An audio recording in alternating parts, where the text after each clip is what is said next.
pero no al nivel de que todos los días estoy leyendo algo y estoy curioseando a ver qué escribió este, a ver qué escribió el otro, etcétera. A ver, puedo imaginarlo, pero de todo lo que pasa en estos días, ¿qué es lo que vos te impacta más? ¿Qué es lo que te preocupa? ¿Qué es lo que te genera más esperanza? ¿Qué es lo que, no sé, una primera mirada tuya sobre la realidad de estos días?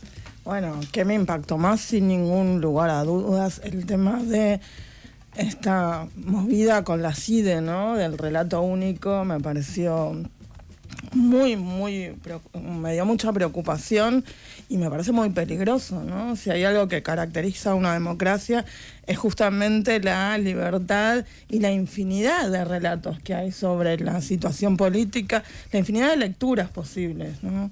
Y bueno, esto, ya, el nombre, la CIDE, ¿no? Que es tan fuerte, investigando opiniones sobre la situación política actual, bueno, me parece muy, muy preocupante, muy antidemocrático también.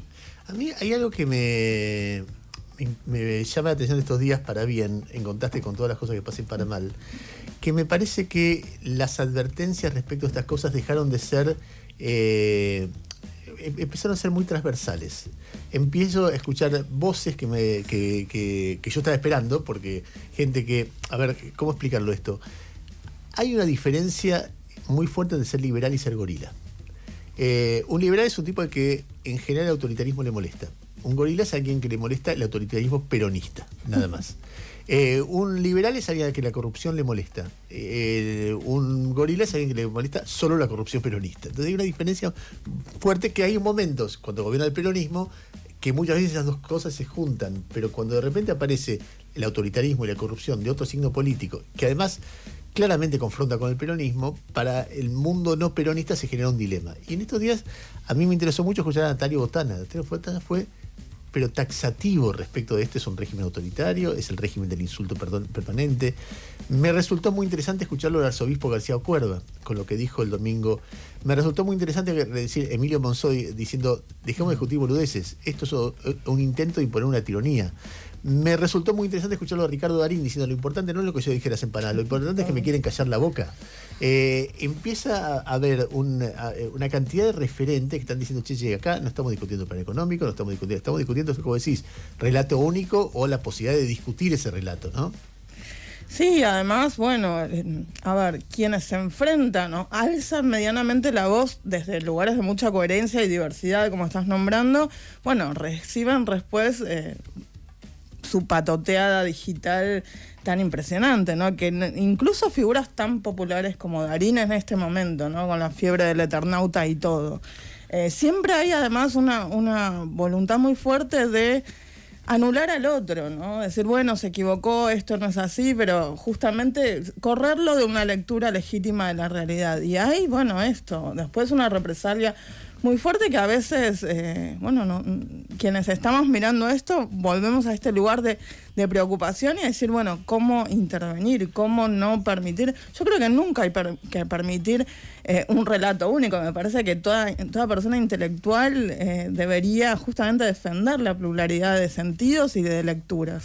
Dolores, a vos te pasó sorprendentemente, me imagino que cuando uno ve para atrás es como kafkiano, vos escribiste un libro siendo docente, con mucho esfuerzo, ese libro tuvo éxito, y de repente empezó una campaña hace, ¿qué será?, 5 meses más o menos, contra ese libro donde vos eras prácticamente una apología de todo lo malo. Cualquier delito sexual que pueda haber. Todo lo peor, sí. Además, viviendo con niños adolescentes, trabajando toda mi vida con niños y con adolescentes, sí, fue muy desagradable, ¿no? El tenor de las acusaciones, pero también ridículas y totalmente infundadas. Bueno, ahora vamos a hablar de la historia de ese libro, pero antes de la historia de ese libro, de cómo lo escribiste, qué sé yo, lo que yo te quiero preguntar es, 5 meses después, cuando ya no estás en el foco de la tormenta, porque cada cual, el otro día lo escuchaba Expert, esa mierda de come tierra.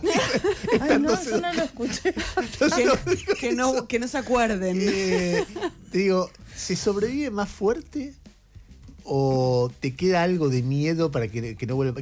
¿Cómo te impactó ya mirándolo con cierta distancia?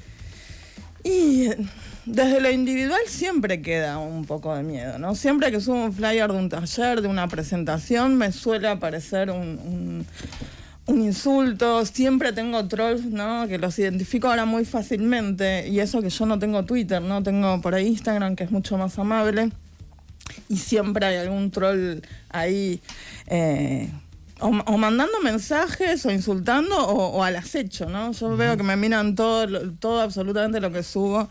Entonces, desde lo individual siempre hay ahí como un cierto temor. Pero bueno, me importa y siempre me importó muchísimo lo colectivo. Entonces, colectivamente me parece que no podemos quedarnos callados ahora, porque la avanzada desde esta perspectiva sería mucho peor, ¿no? Creo que este es el momento para alzar las voces y las alarmas, ¿no? De decir, bueno, una democracia justamente se caracteriza por eso, ¿no? Por una libertad de prensa, por una libertad de opinión, por derechos constitucionales. Y si vemos que esto en conjunto, bueno, empieza a estar amenazado, me parece que es ahora que tenemos que intervenir, más allá de esto, ¿no? De ciertos temores personales que es muy lícito tenerlos también, ¿no? A ver, 5:25 minutos de la mañana, salimos un cachito de la tarde.